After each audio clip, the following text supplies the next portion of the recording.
So the second leg of our trip was the Grand Tetons. We stayed at Coulter Bay Village, which we got a cabin, which was very nice, very clean. And that evening we went for a walk. This is what Coulter Bay we thought was going to look like. This is what it actually looked like now. It's due to 2 less than average years of snowfall, and I guess part of it is climate change. So the first activity we did when we got to Grand Teton was a float trip. But before we got there, we had our first moose sighting. Turned out to be a mother nursing her calf, and we tried to get a little closer, which we did. And it turned out that they were real close to the road. Nothing bothered them. Mother even had a tag. So our float trip started by them driving us 20-30 minutes upstream and then taking the raft out, putting it on the water and getting us all in. And I'll tell you, it was really chilly, but we dressed for it, so it's not a problem. Our guide was Jed, very knowledgeable and a good driver, didn't get wet at all. And then you get some beautiful scenery on the river.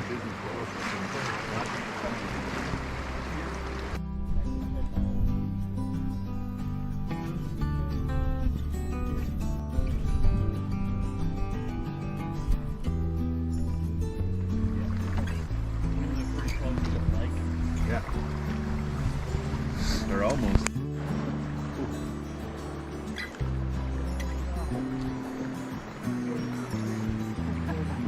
Yeah.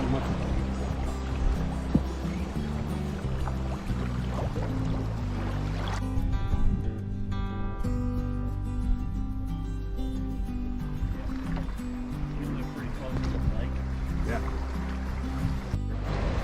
Come out on the water in May and have to do a look-see trip just this section. Bank back there that we just turned around. And a windstorm that going into the broadside the bank.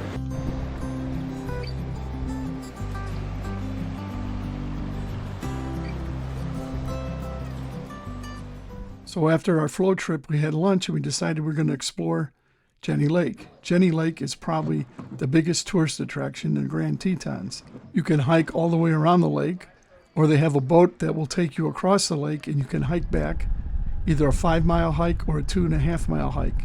And that's what we did, the 2.5-mile. Took a couple of hours, but it was a nice hike, not too difficult, not super easy, but a lot of beautiful scenery, and the lake is gorgeous.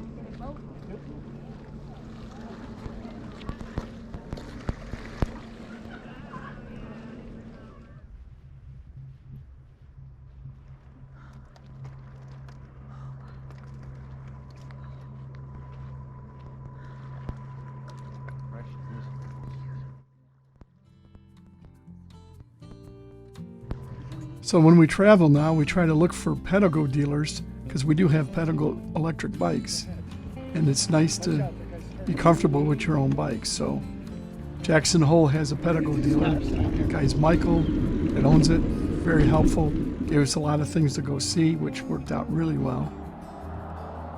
The path was a little hairy when you have to cut through town for about a mile, then you get to the main bike path. Takes you right, first of all, through National Elk Refuge, which is where they feed the elk in the winter. It's a pretty neat deal. Most of the elk from Yellowstone come here to migrate, and then in the spring they go back into Yellowstone and other places. So the bike trail takes you along the Tetons, over some neat bridges, some good views. Unfortunately, there's still the smoke from Montana fires and California fires, so we didn't have the pristine blue sky that you can get there. But it still was a great trip. Headed off the path and found another moose. And this one was another female, but she was eating. This is one of the places that Michael at Pedigo told us about, the famous barn everybody photographs. Sure enough, everybody photographs it. And they got a lot of these neat old barns. So we spent a little time there. Back on our journey back to the Pedigo dealer, which we had to cut through town again. But this time we had to do it during rush hour, which was a little bit hairy, but we made it through. It was a great day to ride. We had good weather. Unfortunately, not a great view, but definitely suggest doing it if you're going to go out that way. To go through the Grand Tetons again to get back to Jackson Hole and go home. So this was a few days later, and this is the way it's supposed to look out there with the beautiful mountains against the blue sky. Thanks for watching, and hope you watch my next video, which will be Yellowstone, coming up very soon.